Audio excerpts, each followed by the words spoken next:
Hey everybody, welcome to episode 82 of Making It. I'm Bob Clagett, here with Jimmy Diresta. Oh, hey, what's up? How are you, brother? I'm good, how are you? I'm good. I'm done. I'll talk about it when we talk about what we're doing, but I have a crazy deadline, and I'm getting close. I'm almost done. Nice. Project and a video. Also here with David Picciuto. How are you doing? Nailed it. We're bringing that back. Nice. You know how many people say that? You Yeah. know, like David Welder always says, "How are you doing?" And every once in a while, back. Taylor will say that to me. So, how are you doing? So people remember that. It's back. It's back for good now. I have my opening line. I feel better. I feel like we should start over. Welcome to episode 1 of Making It. No. No? All right. No. We could do season 2. How about that? All right. Here we go. This is the first episode of season 2. Since we had a season 1, apparently. Well, okay. Well, Jimmy, you sounded like you were really busy. What's up? So I've been working hard on trying to finish a couple of videos. I got my make video jammed in the middle of this other big project, which has been taking a little bit longer than I expected. I'm doing a corner nook built-in for an apartment. It's a straight-up client job, and I'm also making it my core 77 video for this month. So nice. I'm getting down to the wire. Like the due date for the client and the due date for the video are exactly at the same moment. So tomorrow, once I'm done with my install, I got to come home and finish my video. Whose design? Is it your design or the client's design? The client sent me some reference, and together we hammered out a drawing, and she basically just said, I like that. So I gave her a few sketches, and when I say we, I mean me and her, kind of hammered out through discussion. And it's really simple. It's really simple. And in the process, I sent her a very simple sketch, and in the process of building it, I came up with some more modifications, which I sent her pictures of today, and she's totally cool with it. It's a corner nook, which ends up eating up a lot of airspace. And so she said, as long as I can get in there and utilize some of that airspace with doors or whatever. And so I came up with a kind of a nice, simple concept. The idea of the video was going to kind of cover the idea of looking at this complicated structure and trying to dissect it in your mind so that you could understand how to build it. And so that's what the video is going to kind of cover, because that's exactly what I went through. I looked at all this and I was a little overwhelmed. And it's like, wow, how is this going to come together, and where the break point's going to be, because I couldn't carry it all in one shot. So that's what I've been digesting. But it's funny because I'm going down the road and I'm all overwhelmed and complicated, and then all of a sudden I get to the point where I'm like, okay, now I see it, and then life becomes just a race to the finish line. That's what happens. When can we expect that core video? Typically it should be on a Wednesday, the first Wednesday, but it's going to be Thursday, because the install is Wednesday. That's tomorrow. Cool.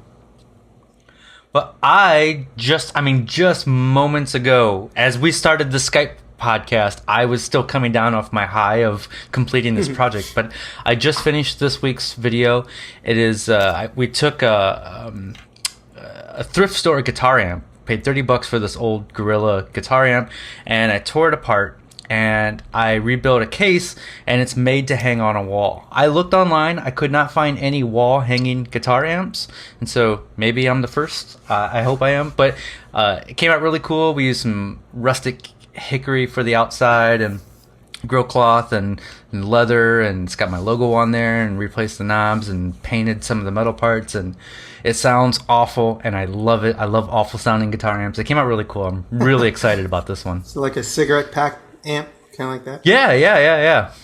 And even at the end of the video, we say, you may or may not know this, but a lot of Led Zeppelin tracks were recorded with boutique guitar amps, and you can get a big sound out of a small, crappy amp. So, very fun. Yeah. When I was in high school, we recorded an album, the band I was with, and we were looking for this super reverb, a really big reverb. And I didn't have enough money to go out and buy a big reverb unit or anything like that. And a friend of mine, who is a drummer, actually, was like, hey, I have this old guitar amp that my grandmother gave me or something. And it has reverb on it. So we thought, yeah, we'll try it out. And it was this awful, cheap, disgusting little amp. But the reverb was unbelievable. And now I'm actually remembering that it was called a Stella, which is my daughter's name. Which kind of odd. But it was just this junky little amp, and the only thing it was good for was that reverb. But it worked great for our album. So yeah, the thing about recording guitar is there is no correct or right sound for guitars. Like guitars and guitar amps, like there's a wide range. Like when you hear a crappy drum set, but you don't know when you hear a crappy guitar or a crappy amp because you don't have a good reference of like what it should sound like unless all you listen to is Bon Jovi, and then you know that particular sound or whatever. So yeah, you can get some amazing tones out of some crappy amps. Yeah, I mean, a guitar sound that you hear is the culmination of the guitar, its pickups, how it's played, then the effects that are on it, then the amp, then the speaker that it's going through, and whatever you're listening to it through. Yeah, and the mic that's capturing it. I mean, there's a bunch of steps in there that all. The player comes last. The player comes guitar last. player is last. Yeah. Well, that's cool. I'm looking forward to seeing that video. So for me, I this week or last week made a new on-air sign. So do you guys remember my on-air sign that I did like way back, like one of my first videos? Yeah. So this one's a new one, and it's based on a Raspberry Pi. And so it's a 32 by 32 LED matrix as the screen, and I can basically shove whatever image up there that I want. And so then I built a little control box in my shop with buttons that have icons on them. And so, like right now, when we went to record, I went and hit the on-air button. And so now it says on-air outside my shop, outside my office. And if I'm welding, I can hit a danger button, and it shows danger, do not enter. And, so you can set up different images. And then you can, like, scroll text if you wanted it to. All sorts of stuff. So, pretty cool to have out there. I just invented, you just invented, and I just reapplied that. I'm going to make a baseball hat, and on the top of the baseball hat, it's going to say, I am on air. And then I'm going to have another word that's going to say danger. So they're going to flicker when I'm having these thoughts so people don't bother me. Ooh. Yeah. So, yeah, I did that project this week. And it was really cool because it was my first Raspberry Pi project where I've actually had to code it.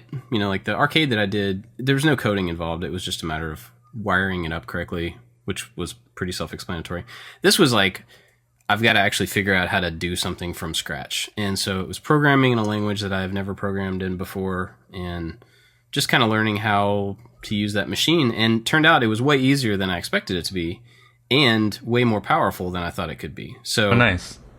It just kind of opened my mind up to like, oh, wait, this is a good infrastructure to build a bunch of other cool stuff on. Like nice. This, exactly what I have, like without changing any hardware. It already has Bluetooth and Wi-Fi on it, so writing some more code would let me like tweet at the sign, and it would just show up on the sign. Or, there's like endless possibilities of like, oh wow, I can do a lot more to this project and make it more useful. So that was pretty cool.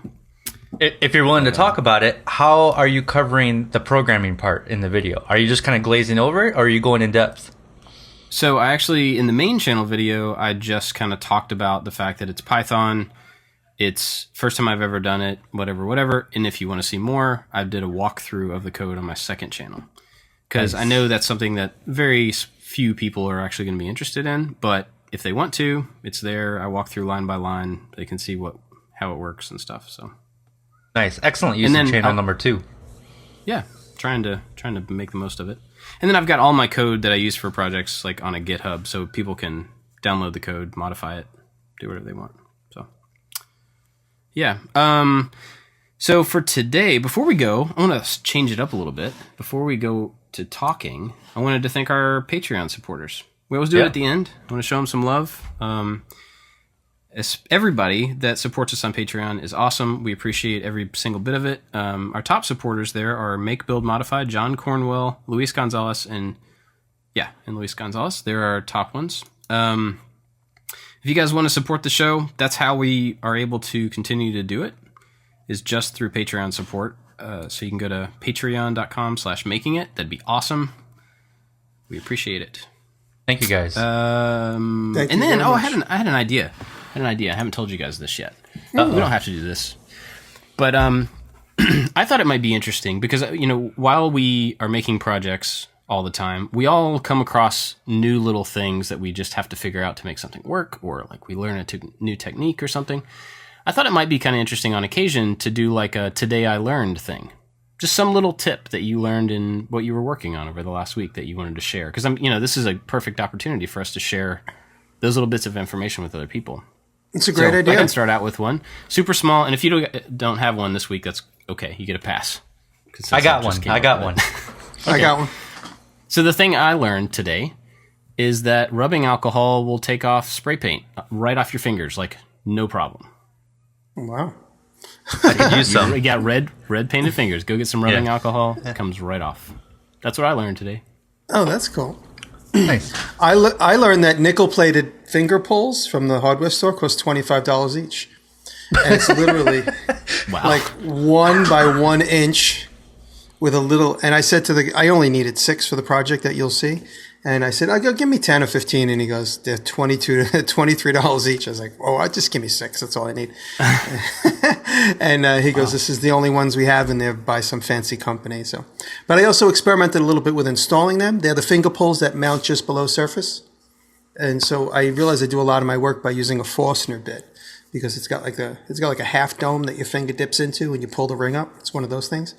Mm-hmm. And so by using a Forstner bit, I got out the meat of the amount of material needed to be removed. And then with a square and a razor and a chisel, I was able to make the rest of it. And you'll see it in the video. It's the first time I've done that in probably 20 years, having to set that to the surface like that. Worked out good. I like this segment. So this is going to make me sound probably pretty dumb, but I just had no idea. I was totally clueless. Today I learned there's a difference between concrete and cement. I also learned today that when you handle concrete, that you're supposed to wear gloves. Because I put out a tip video this morning, and lots of comments. I called it cement a couple times in the video, and people are like, that is concrete, there's a difference. And then I also pour the dry concrete, I dumped it in the water with my hands, and somebody said you're supposed to wear gloves because it's an irritant, and for some people it may cause burns. So today I learned wear gloves, and there's a difference between concrete and cement. So I totally know what the difference is. I'm asking for a friend. You might want to explain to everybody what the difference between concrete and I don't know. What's the difference between concrete and cement? I don't know, but cement contains concrete. Okay. Oh, okay. But then I think there are some other additives in there, some lime or something. You guys should go look that up and then tweet it at me. Cool. I never knew what the difference was. And Taylor just asked me last week. She said, what is the difference between these two? And I said, honestly, I don't know. I never knew the difference. I put the video up and I got all these comments. I'm like, it just made me feel really like a total noob, which I am. And that's the point of my channel, is I'm learning and you're watching me learn. But it made me feel kind of dumb. That happens, though. I mean, but you can't really go back and take the video down and be like, oh, now I'm going to do it the right way. Right. And those comments are helping other people learn, too. So yes, there's a lot of value there. Cool. Well, I asked Twitter earlier for some questions, or if they had anything they wanted to talk about. And there's a bunch of interesting little things that people have brought up. I thought we could just run through those. But first, I want to ask Jimmy, have you been using your calendar this week? No. I open it up and it's shows me, it's like when I click on the day, I swear to God, it's the most frustrating thing. I click on the day, the calendar, Fantastical. I click on the day, and the day is only at the top. So it has the bar across, and then underneath it has every day. So it shows you the 7 across the top and then the 7 underneath. So when I click on the day and I see a whole row underneath, it's the times of day. It's the morning, the noon, the evening, and the early evening. It's not what happens. You click on it, and it just says new event. And I thought it means new event at 1, 2, 3, 4, 5, 6, 7, 8, 9, 10, which is something I remember from old graphics from previous calendar things. But so when I click on, say, today's the 3rd, or was today the 2nd? I click on the 2nd, and it brings up underneath it. It says new event on the 2nd, the 3rd, the 4th, the 5th, the 6th, the 7th. So that's completely annoying to me. Still no squares. And then when I click on the date, it still takes me to January 5th, 2015. And weird. And then I got to scroll through the year, the day, the year, and the month to try and make a date. And then when I make a date, it's like, well, when do you want it to end? Do you want it to end on January 5th, 2015, it doesn't automatically update the end date to assume that you want it to happen forward in time. It assumes you want it to end backwards in time. So my calendars are broken. Your phone's jacked up because there's no way that it should be showing 2015 as the default date. It should always be today. Right. How close are you to the Hudson River? Just toss that thing right in there. That's right. I think you should hit the Genius bar and say, fix my calendar. Yeah, because that's attached to the the iPhone calendar. I tried turning it off so I could do the iCal thing on its own. And then when you open it up, it just says, we are not responsible for anything because we're not connected to your other broken calendar. So you can't do anything. So if it's not connected to the broken calendar and you try and use iCal on its own, it won't let you do anything except look at the date. So it's like, when you install, it's like, hey, do you want us to connect your other calendar? I'm like, oh, sure, why not? And then it's like, okay, we're broken too. And then I try to unconnect it, and it's like, sorry, we can't do anything at all for you except tell you what day it is, maybe. Yeah. Okay. Well, I think you should go to the Genius bar. I think so. Get him to help you. Well, sorry, it's still a problem for you.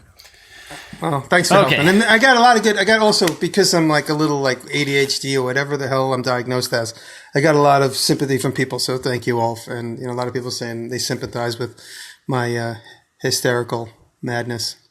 No, I think a lot of people have trouble keeping track or are like afraid of looking at how much they have to do. That seems like a really common thing, Mm-hmm. Yeah. So, okay. So Twitter, back to Twitter. So a couple of people were asking about, this is kind of maybe inside baseball type stuff, but Kevin Blank was asking about our recording and gear and workflow for recording and how it's different between the three of us. We've kind of talked about that stuff before, but do you guys want to talk about that at all? Like, kind of just real quickly, ping pong between us and see, like, what's your process for recording? And I actually put out a whole, like, this is the equipment that I use video, but things have changed since then. I have the DJI Osmo, which has a little built-in gimbal, 3-axis gimbal in there. And I use Sony wireless mics with that. And now I have a new setup where I have an assistant here, and he films, and so it's all handheld shots now. I used to use everything on I used to do everything on a tripod, but that's changed. I'm having fun with this new handheld thing. And then when it comes time to make the videos, I take everything that I shot, I throw it all on the timeline, and I just go through and I quickly remove as much footage as I think, and then I go through a second time and I remove more, and then it usually takes 3 times to go through the entire timeline to get my video down to the 10-minute range or so. And you don't do any kind of voiceover or anything like that. It's all on-camera audio, right? Yeah, not anymore. I use a couple of GoPros. I have 3 GoPros that I keep, basically not necessarily for 3 camera shoots, but just to make sure that I don't lose a moment. So if I'm like kind of jamming through something and I want to make sure that I have at least one GoPro that's ready to go. And when the battery dies, or very rarely will the chip fill up. If the chip fills up, I just grab the second or third camera in position. Sometimes lately I've been playing around a little bit with time lapse on the Hero Silver, which is the one with the screen on the back, I think. And I like that a lot. I've been playing around with time lapse because it'll actually string the time lapse together. Some of the older GoPros will literally just take 5,000 pictures, and it's up to you. Yeah, it's up to you to string them together. So the newer GoPros have the ability to just basically make a QuickTime movie of the thing, which is so much more convenient because I have all these folders on my computer, and then so this is what happened. This is a completely annoying thing. It's another side thing. Photos became iPhotos. It all became the same thing. So wherever I had 500 pictures in a row of the sun coming up on my property, they all went into my iPhone. So one day I opened my iPhone. I'm just scrolling through, and it's like the moon, it's the sun, it's the clouds, it's a bird landing. And I literally have 7,500 pictures in a row of like these 5 time lapses that I did with my old GoPro, which somehow iPhoto found them somewhere. I didn't even put them in any. I put them in as folders separately on my desktop. And they ended up on my phone. So that's why Mac just keeps evolving to the point where no one knows anything about it, except for the guys who program it. So I use GoPros, and I still use a Canon Vixia. Recently, I did my hammer rack video which is the last video I put on my channel, and everybody complimented like I'm using a high-def camera. It's an old Canon Vixia that happened to keep upstate that I didn't have any of my I didn't have my Nikon D7100, which is I bought from David, and I've been using that ever since I got that from you. It's been probably at least a year and a half or 2 years. So I use my D7100 GoPros and then the Canon Vixia. The Canon Vixia shoots at 60 frames per second, so everyone thought I was using a high-def rig. I was using a $200 Canon camera that's 5 years old. And so people were surprisingly, it was refreshing to see that it was like, oh, high-def. I thought everyone was going to poo-poo the quality of that because it's no longer soft in 24 frames per second, which is what I've gotten used to looking at. So I'm mixing it all up, and I edit in iMovie. I just do straight cuts. I do have Final Cut 10, but it's a little complicated for me sometimes to go into Final Cut 10. I only recently just figured out how to manage the folders and where what goes. And you got projects, you got events, it used to just be the timeline and your footage, and then they changed the name to events and projects. I still don't know what's an event, and I still don't know what's a project. I still can't figure it out. So I don't know. I kind of just fumble through iMovie, and then I figured it out to the point where now I'm comfortable and I know where I could put a folder. And then with Final Cut 10, I just recently figured it out, but I don't really like using Final Cut because there's too many things to choose from. And I'm not really doing split screens or motion graphics all that much. So I like to keep it simple. And then as far as audio goes, I just use on-camera audio. Even when I'm doing like a selfie or a talk thing, I'm just using, most of the time it's the GoPro Session, which seems to have pretty decent audio. Believe it or not, it's a little camera the size of a cube, the size of an ice cube. And cool. That's about it as far as my gear goes. I'm thinking about going to B&H here in New York, which is a huge photo store. I'm going to get a new tripod. I'm going to buy the Osmo. I was asking you guys about it last night. And I might buy a new digital SLR. Yeah, you're talking about the session, the audio on the session. I've been really surprised at how good the audio is on that camera. For something that is waterproof without a case, I don't understand how the audio works as well as it does. But yeah. So for me, I shoot on a Panasonic GH4, which is a mirrorless camera. So it's a micro 4/3 size lens. So I had to get different lenses when I moved over from Canon. And then I ended up getting an adapter so that I can use my Canon lenses, but there's some drawbacks to doing that. It works fine, but there are some drawbacks. If you're wanting to get a full frame, like out of a Canon prime lens, you don't really get that. So anyway, I shoot on that. One of the things that I kind of forget to tell people that I actually said it in one of my behind the scenes videos recently. I have 2 tripods in my shop. I have one that's big and heavy and beefy and goes up to like 78 inches, which is above my head level. And then I have another one which fully extended, it's lightweight and fully extended, it goes up to maybe like 55 inches. So it's quite a bit shorter. And so I keep that smaller one compressed, the legs compressed most of the time to like 2 or 3 feet. That way, if I need to get a low shot or I need to fit it in a place that's hard to fit, I can easily pull the camera off, stick it on the other tripod because they have matching connectors. That's a good idea because I'm always telescoping my long legs. It's a pain. Right. And that's a pain in a small space and it takes forever. So if you have those 2 kind of set up, and you still have to adjust them on occasion, but being able to switch from one to the other, it saves me a ton of time. Yep. And, usually the one I'm not using, the legs are folded inward and it's standing in a corner, so it's not taking up a huge footprint. But anyway, so I have 2 tripods, and then I also have like a Gorilla Pod that I can use to get, if I need to get it, behind a tool or in some weird position. I don't use that so much in the shop, but it's there.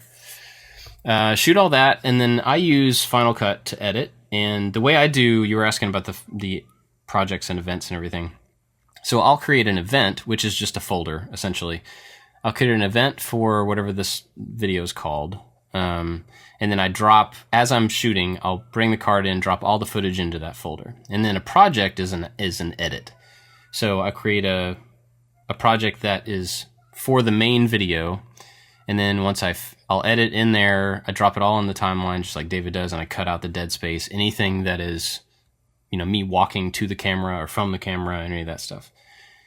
And I actually have somebody that edits for me now, so I don't really do a whole lot of that type of stuff anymore. But so I'll edit that down, and then I'll take that when it's all finished.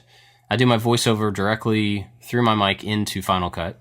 Like there's a voiceover pop-up that will let you do voiceovers there. So I do the voiceover there, and then I'll take that project file in Final Cut and I'll duplicate it. So I'll have two of them that are the same edit, but I can modify them separately. And so I'll take that one, the duplicate, and rename it as a trailer. And then I go into that and cut it down to a short trailer to put on Facebook. So, I'm taking the full edit and then I back it down to 15, 20 seconds, whatever I want it to be. And that seems to be a pretty good workflow for me. I've got it down to where that's just the way I do it, and I know where everything is. And Final Cut does have a whole lot of stuff in it that I don't use. But, I know the pieces that I use enough to use them well, and the rest of the stuff I just kind of ignore. So, I worked really hard on trying to get all my lights the same temperature, so I don't have to do too much color correction. I do a little bit on occasion. If I have to go outside and shoot, that changes everything. But, by getting all that the same color temperature, then that's just like one less thing that you have to do when the video's finished. Just trying to worry about getting it all synced up. So that's smart. Yeah. While we're on the subject of video, I mean, this is sort of off topic, but did you guys hear? There's a beard here in my mouth. Did you guys hear today?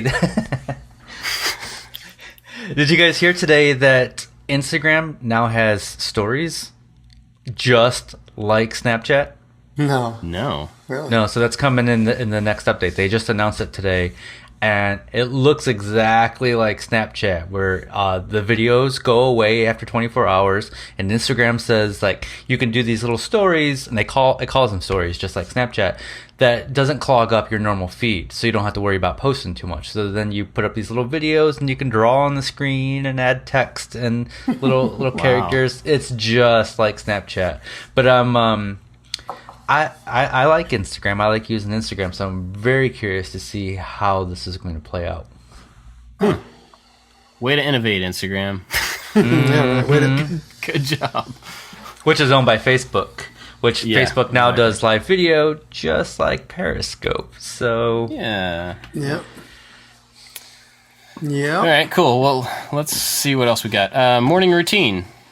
Retro Mash was asking if any of us had a morning routine that we do. You guys have anything? nothing I wake real up and go special. directly to the shop. I wake up and I take a shower, and while I'm drying off from the shower, I tweak the edit from the night before. And Taylor's usually asleep, so I wake up, and while I'm drip drying, I sit at my computer with a towel, and I tweak the edit, and then I get dressed, and then I go to the shop. So I'm usually like awake and out of the house within like 20 minutes. I'd just like to point out that could be why your phone doesn't work, because it's probably on the desk while you're drip drying. No. It's usually it's already been knocked on the floor by one of the 5 cats and the dogs. Gotcha. Nothing special for me. I wake up and I'll have a bowl of oatmeal, and I go through, I read all my YouTube comments, I check Instagram and Facebook, and I watch some Snapchat. I watch usually a couple videos from my YouTube subscription feed, and then I go usually down into the shop or whatever I'm doing that day. It's very, very rare that I'm doing any woodworking within the first hour of being awake. Usually there's a lot of things Yeah. I'm doing beforehand and making sure I'm fully alert when I go down into the basement.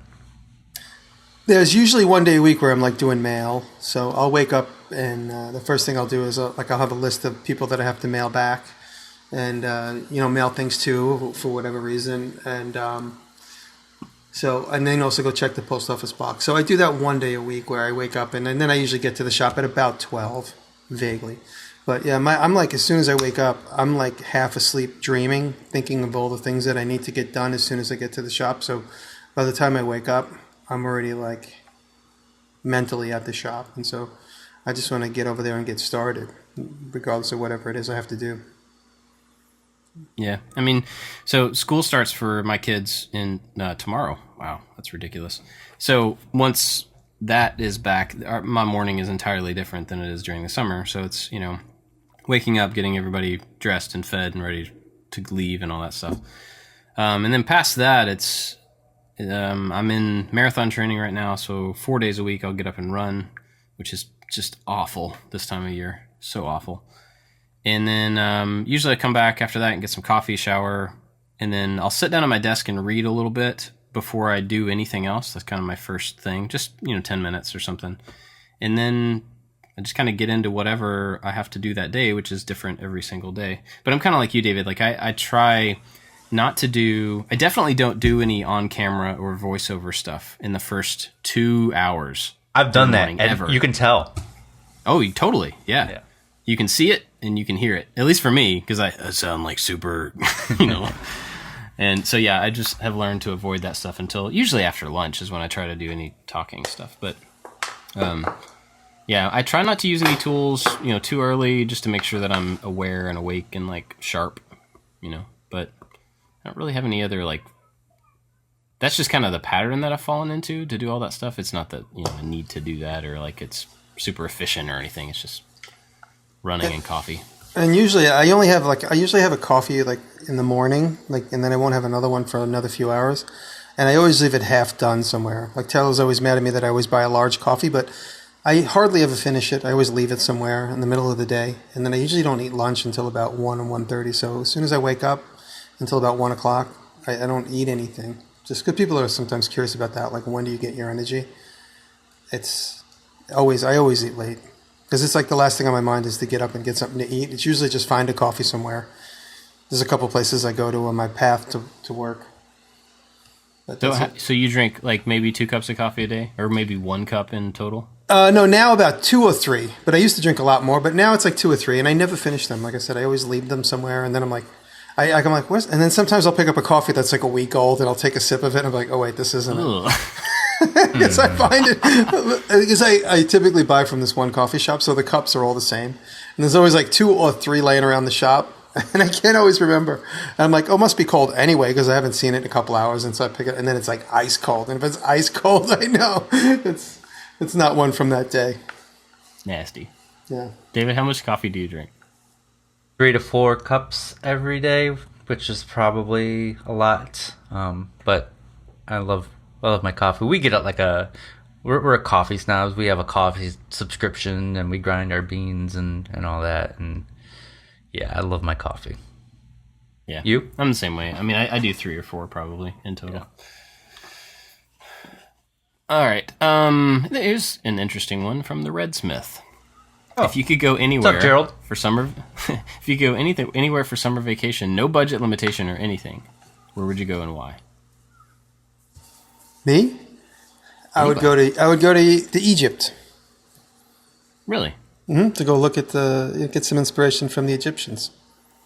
Go see what and how they did things, and go to the Gaza pyramids, and probably wouldn't take a balloon ride, but I'd go and look around there. I'd go to the motherland, Italy. Yeah, I've been there, so that's why I would go to Egypt. I haven't been to Egypt yet. I've been to Rome and Florence, and it's pretty incredible. You leave there thinking like, wow, I have so many things to get done. As far as like crafting and learning how to do things. I would like to go to... There's a bunch of places I want to go, but I think it would be super fun to go to Hawaii and go like a backpack, go out into the, the jungles and the mountains part of it, like where there's not stuff, and just like live out in the camp in the jungles. Or not jungles, but you know what I mean. I would go right to where the flow is. I would want to see the lava flow and watch it like swallow up a car and a tree. That's what I would I time-lapse that. It's been a while, I think. Spot. I mean, all the Hawaiian fans are going to correct me, but I mean, I think there is a couple islands that are still growing, but any habitat I think has long been swallowed up. Yeah, probably. Cool. There's a bunch of places I'd like to go though. Like, man, that list could go on and on. All right, let's see. Oh, here's an interesting one. This was from Cameron, and I don't know. I'm sure we've talked about this, but anyway, he asks, other than Legos, which, let me point out, I've been corrected so many times that Lego is not plural, or Lego is plural. There is no S to pluralize it. And I'm still going to say Legos, so I don't care. I'm just pointing that out. Other than Legos, what are good ways to get kids into making? You guys have any thoughts on that? Like, what's a good maybe not a project, but what's a good skill set or a good kind of place to put a kid, to get them interested in?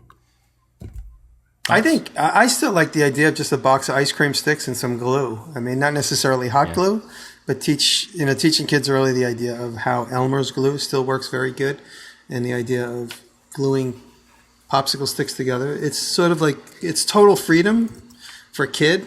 For an adult, they look at it and they go, oh my God, if I don't make something perfect, I can't do anything. So they just look at a box and they don't do anything. But for kids to see young kids just go crazy with a box of, like it could be, pipe cleaners, all those like crafting things. It's, you could see a kid's imagination, and it's fun. Sometimes I give popsicle sticks to my students, and I say just, 20-year-olds. So you go crazy, and people have fun with it. I'm unqualified to answer this, so I mean, I don't really know. I think it's, at least for me, when I was a kid, it's all about not forcing what you want the kids to do, and allow them to find their own creativity, whether it's drawing or constructing things with popsicle sticks. Yeah. Any series of building blocks. It could be a box of scraps. My dad used to always just put me in front of a box of scraps and say, "Go to town. Here's a hot glue. Stop bothering me." And I just would hot glue stuff together. I remember he was always like, at the time he was always cutting a lot of circles. So I remember these like corner pieces with like a swoop cut out of them. So I had all these like sharp pieces. I just happen to remember that.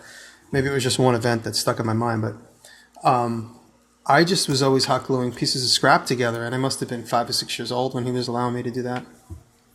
So if you live in a house with wood scraps, give a kid a box of scraps and say, go crazy. David, with what you said, I would agree with that, but I also think that when you look at learning from a kid's perspective, they have no idea of what they don't know. And so, leaving a kid to their own devices fully to figure out what they want to be or what they like or what they can do or something, I mean, they just don't know what to look for. They don't know how to experiment. So I think there's a big part of that, of letting them experiment, is just exposing them to different things. And that's why I think Lego is such a big thing, because that's certainly a good way to expose kids to an endless possibility of what they can build. There's a bunch of other things like that, though, that I think are really good. I'm trying to find... Oh, here it is. There's this series of things called Maker Studio for kids.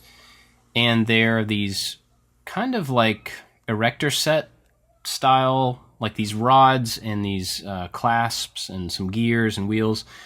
And you can put them all together to make moving things. And they have sets that are for gears, they have sets that are for motion, and they use like rubber bands, so you could tension wheels up, and like let the rubber band go and make the thing. So there's one for propellers. Those are really cool, but those are fairly, like, you've got to have a fair amount of dexterity to be able to actually use those.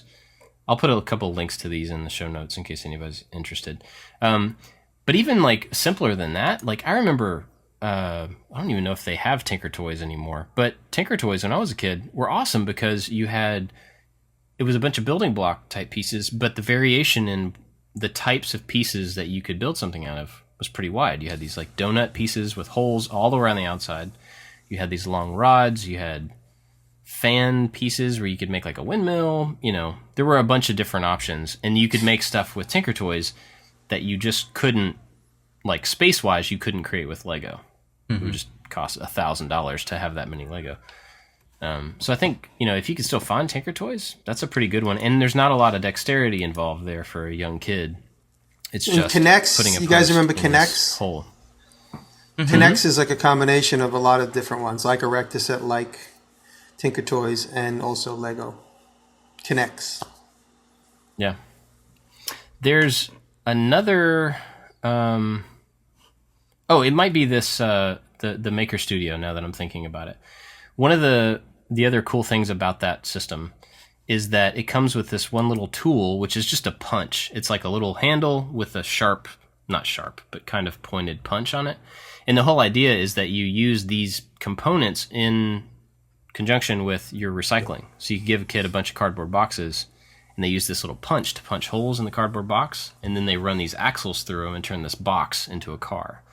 So that's what we do. We've used those things with our kids, and we'll we'll save our recycling and we have it in a bin for them to build with.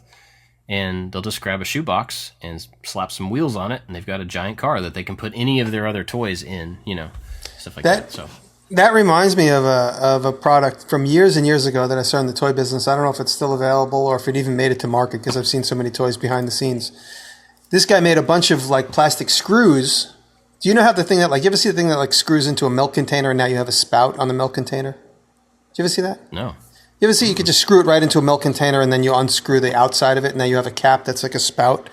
This guy took that concept and made these big plastic gnarly, like kind of very, very V-shaped, pyramid-shaped cones, and you could screw cardboard boxes together with just like a twist of the hand. Oh, yeah. I do know what you're talking about. I can't remember what it's called, but I have seen it. I don't remember. It's been so long. But a kid could screw boxes together and make tunnels and stuff. So that's another thing. It's like a very primitive cardboard building process. Yeah. I think also just giving, this is kind of cliche. People say that kids like the boxes of toys more than the toys inside the box, but it's totally true. Yeah. And I think, honestly, like with my son Hawk, he's the maker kid in our family. He's the one that you can give him anything, he will turn it into something else. And so we just decided at one point he will get an endless supply of Scotch tape, as much as he wants. And then he has access to the recycling bin, and so he'll go in there and just grab some stuff and tape it together. And in his mind, it's something. Like it doesn't matter whether we understand what that thing's supposed to be or whatever. The fact is, he took some raw materials and he turned it into something that he thought it should be. And so I think just even simply that, just give them access to some cheap materials that they can just make some stuff with. So markers and tape, and we try to avoid glue because that gets messy, but and we avoid somehow he got a hold of some duct tape at one point. I'm not sure why, because we keep that in the shop, and so then we ended up with duct tape on the walls, and duct tape's not real great with paint, so yeah, avoid that. Scotch tape, masking tape is good and safe. Cool. Let's see if we have anything else. Oh, this was interesting, and it kind of goes back to what you were talking about, the design for your built-ins, Jimmy. This was from Ken. How much tinkering do each of you do before you make a project plan? Some little or totally improvise.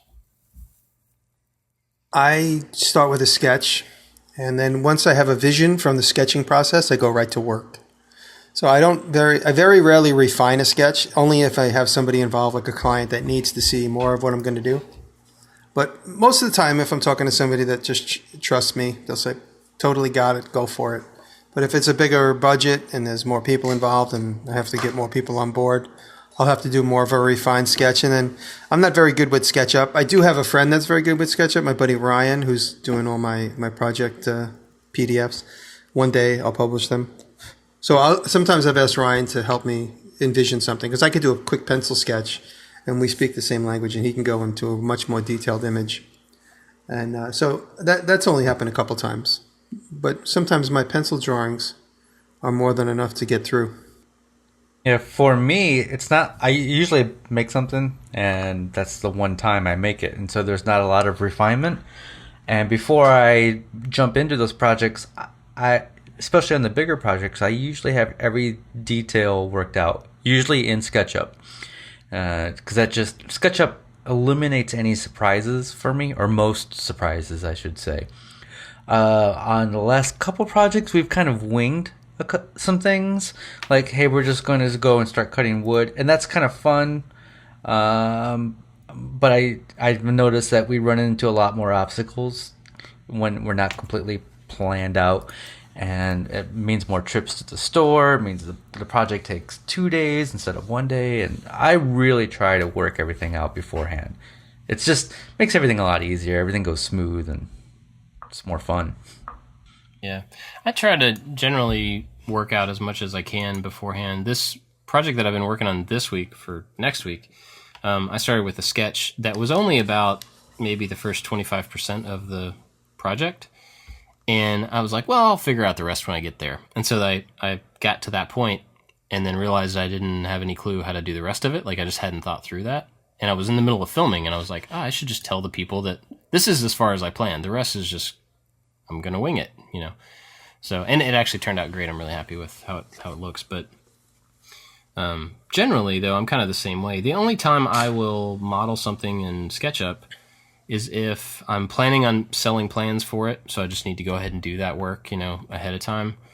Or more often, it's because there's no super easy way for me to calculate how much material I need unless I can make the panels. You know, this panel is this size, and it's made up of 1x6s, so I know I need whatever.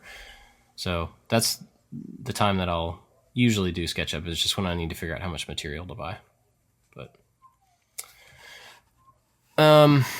let's see. You know what I do? You just reminded me. Just a quick... I'm not good with SketchUp, and as much as I try, I'm just very frustrated with the program, just because, I don't know, I just need a teacher. And I had some offers, so thank you for everybody. I'm just lazy following up. But that being said, I'm really good with Illustrator. So a lot of times for me to do a quick layout for scaling and size, just like you said, Bob, so you want to know how big I'm going to make something or how big it's going to fit and how much material I'll need.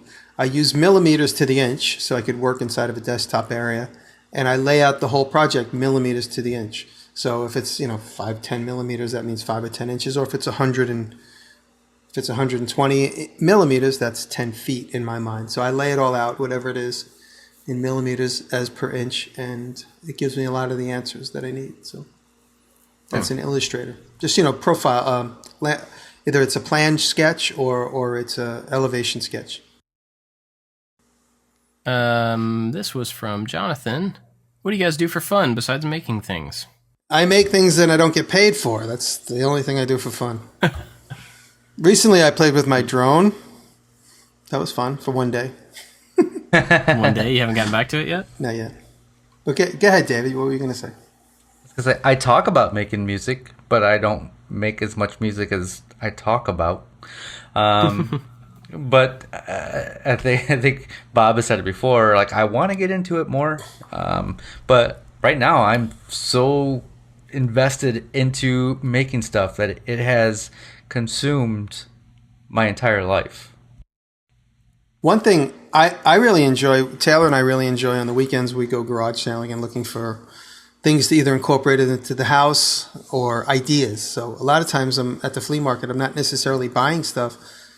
I buy a lot of hammers, so I apologize for that. But would you say you're mantiquing? Yeah, I'm mantiquing. So I'm looking for ideas to not necessarily restore, but from time to time I'll find an axe head at the garage sale or flea market. But also just looking at cool categories of things and be like, oh, there's a cool idea for a video. Oh, that's something that goes on the list. And it's not things I even buy. I just go shopping with my eyes and my brain. So that's very enjoyable for me because it's like totally blue sky, just relaxing, driving around. Oh, let's walk up this guy's driveway. Who knows what he's got? Because it's all in upstate New York and some of the homes are colonials, from the colonial era. So you just don't know what's going to be at the garage sale or whatever it is. So it's nice. It's like playing antique roulette. It's really fun. I like that. That would be fun. Yeah, for me, I mean, I'm kind of the same way, David. Like, I would love to do music more. It's on my list, but it's like I don't know when. Well, I don't know when I would do that. But this job has turned into something that even when I'm not making stuff, there's still so much to do to put the stuff that I made out there that, when the kids go to bed, I go back to work for a couple hours. And it's not like I'm like, oh, gotta go back to work for a couple hours. It's like, sweet, I gotta go finish the thing. So I can put the thing out with the thing and send the email and whatever. So, any of those type of times are just like, I enjoy what I'm doing. So it's just continuing that, enjoyment. And I run, but I don't like running. It's just something I do so that I don't die. And, I need to do that. But then I guess for fun, the rest of the time, I just spend time with my kids. We do a lot of swimming and, goofing off and playing and stuff like that. But I don't really have any other hobbies these days. So, yeah. I've been trying to figure out interesting answer for that. Sorry. Yeah. I've been trying to figure out what's going to be, everyone's asking me what my next collection video is going to be. And it's either going to be hammers, Might be hammers. It's kind of winding down to hammers as everyone's pointing at hammers because of my last hammer video. When you see that video of me like collecting hammers in that one, that's like 20% of the amount of hammers I have. Yeah. Really? So maybe like 25%. I don't know. I got hammers. Every time I open a drawer, there's like 7 hammers in it. So I'm trying to figure out how to formulate the video if it's just me opening drawers and talking about what's in those drawers. Because I know in that drawer there's that hammer and that hammer. I'm thinking about it. But I also have a collection of safes and, talking about things that you enjoy outside. I've always enjoyed locks and picking locks and figuring out locks. And so one of the things I've always been curious about is safes. So I have 2 antique safes that are accessible, one right here in my apartment and then one upstate, which has been in a previous video very briefly. But in my mother's garage, I have 5 safes, antique safes. And I don't know what condition they're in. I haven't seen them in a long time. But they're the old style. They're big and they're like safes that you would see like, in the old Westerns, turn of the century look. So I really, I enjoy like figuring them out and, not much of a need for them anymore. So they're really cumbersome and usually get them for free. I have a lot of fans sending me Craigslist links in my vicinity of old safes. But they're dangerous Turn to it into move. a project. Do something. Yeah. Well, I have a safe door. It's a project I've been talking about for a while. I have a safe door that I bought at an antique shop. It's just a door, and the rest of the safe is gone. So I was going to build the rest of the safe with welding. I have an interesting idea. It would be like wired glass, and so whatever goes in there, you'd be able to see it. Cool. Yeah. So it's an idea. It's like an art piece. Sweet. Oh, a long time ago, I know the answer to this, but I'm going to ask it anyway. A long time ago, like when we first started the podcast, we talked about you setting up some sort of like an art installation or an art show to show off a lot of the things that you've made over the years. Have you ever thought any more about doing that? Somebody from like a college asked me about it. Maybe I vaguely remember them asking me if I'd be interested in doing a video, associated with the videos, an art gallery show of all the projects I have. Yeah, I would love to do that if anybody wanted to, provide the space. I certainly don't have the space for it, but if working in conjunction with a gallery or a school, like a design school, wanted me to, I have tons of the things I made. I have anything that I made that wasn't a client job, I still have. So it's all just laying around the shop. Some of it's in the container, but I have it, so I'd be able to put together a good show of objects if anybody wanted to do that. That would be fun. If there's anybody out there that has connections to make that happen, speak up, because I think that would be super cool. And you would have a huge turnout of people that wanted to, just come see all these things that they'd seen online all in one place. I think it'd be awesome. It'd be something I think I'd make the trip for. Oh, thank you. I have a vision of if I ever had my building that I'm fantasizing about, having like one part of it be all the things I made. And the knives and all the different things I have. Yeah, I know. I get Kyle Toth has gift shop at the end. Yeah. I'd walk them through, and then they'd have to buy little plastic replicas of everything on the wall.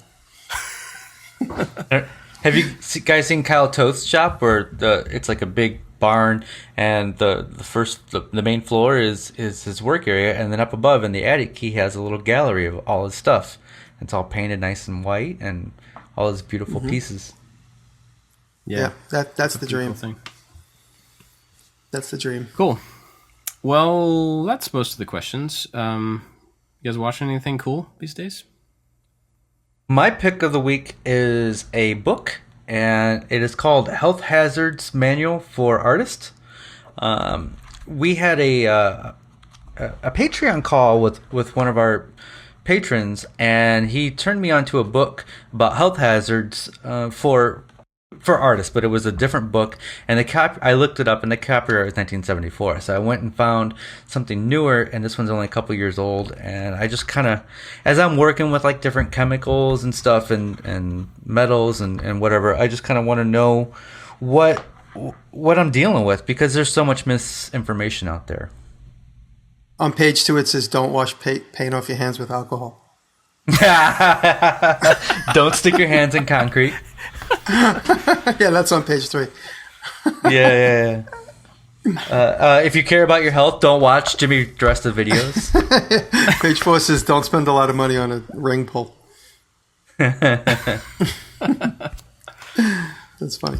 I'm getting friendly with a company that has a YouTube channel, so I'm going to promote them through their YouTube channel. They're called Wazer, Wazer, and their YouTube channel is going to be in the link. And they are a company that's making a home use water jet. And hopefully I get a chance to use the machine in the fall. They're going to announce their Kickstarter campaign coming in September. And they're trying to make a home affordable water jet, probably with a cutting table that's like approximately, at least in the videos, it looks like it's a cutting table of about like 18 by 18, maybe a little smaller. And it cuts through metal, glass, plastic, anything. And so check out their YouTube channel. They cut a fake Rolex completely in half in just a few minutes, like 2 minutes, and like literally just it's like a laser like you would see in the movies. It just like disintegrates a tiny little line, and then everything is clean cut on both sides of the line. It's amazing. And it cuts glass too? It cuts anything. It'll cut anything. I think it's just a matter of how much time and how much aggregate is suspended in the water. That's typically how a water jet works. I've been to a shop that has a water jet. It's a giant, $500,000 machine, probably $1 million machine that cuts 8-inch thick steel. So that's about that thick. 8-inch thick steel, and the table itself, imagine how thick. A piece of 8-inch thick steel that's literally 8 inches by 8 inches by 8 inches is probably 25 pounds. Imagine a plate that's, say, 6 feet by 8 feet, and then the plasma cutting through that. Even the scrap has to get picked up with a crane to be thrown away. So, I mean, water jet is just such a fantastic, amazing thing that is possible, and these guys are trying to make an affordable version of it. So I'm looking forward to getting my own version one of these days. So check it out. So it's a company in their infancy.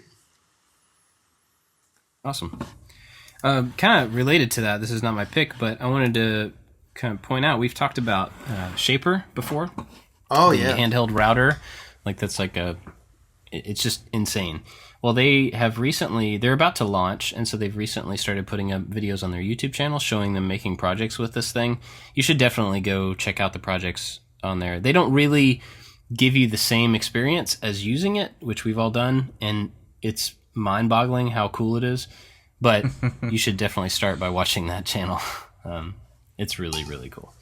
But my recommendation, or the thing I've been watching, is a guy that David and I first saw in San Francisco. We stayed to watch a show, and one of the guys playing was Andrew Huang, and he's a YouTube musician who does music, all sorts of music, and a lot of it is not stylistically not what I would typically listen to, but what amazes me about him is how he makes his music. So a lot of it is electronic, but then a lot of it is him making music out of everyday objects.